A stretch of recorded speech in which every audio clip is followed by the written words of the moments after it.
Welcome to Memphis. This is Nissan's Drive to the Championship. Barry Tramel, John Helsley. Where a little while ago, Oklahoma's basketball season ended with a 72-60 loss to mighty North Carolina in the NCAA South Regional. Blake Griffin, spectacular again, 23 points, 16 rebounds, but John, not much help for Griffin. Not much help at all, Barry. You know, the perimeter shot against Syracuse was so big.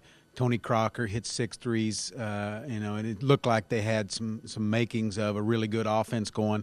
All of that was gone today. They missed their first 15 shots from three, finished 2 of 19. They got behind from the get-go, 13-2 out of the gate. It was just not a good day for the offense. Nobody on the perimeter seemed to play well. Willie Warren, 18 points, but 14 came in the last 6.5 minutes when the game was already decided. And what we saw today was just a superior team.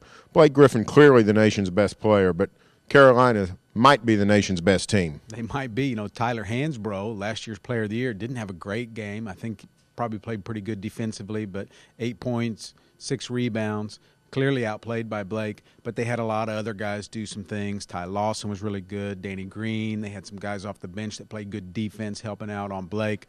They're the full package as far as team-wise. Well, this is an Oklahoma season that didn't end the way they wanted it to, but a very solid season, 30-6, and historic in that Blake Griffin dominated the National Player of the Year voting. I thought he was sensational again today. 9 of 12 from the field. OU didn't get him enough shots, but dominated the boards. He out-rebounded North Carolina for a good part of the game. Ended up with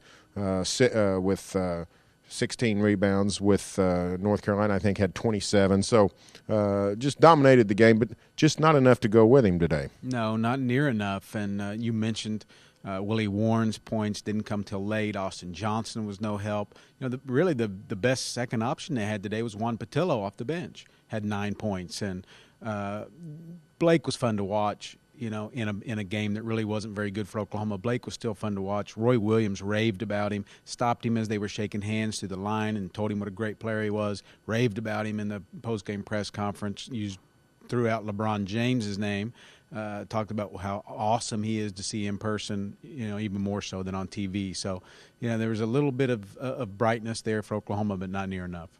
Well, so the Sooner season ends, and probably no more Blake Griffin. He'll announce soon whether he's going to the NBA. Most people believe that he will. Willie Warren, after the game, said he would be back. So that was good news for Oklahoma as they try to get back to this level, the Elite Eight, and eventually make a Final Four, which North Carolina is headed to in Detroit next week. From Memphis, John Helsley, Barry Tramel, this has been Nissan's Drive to the Championship.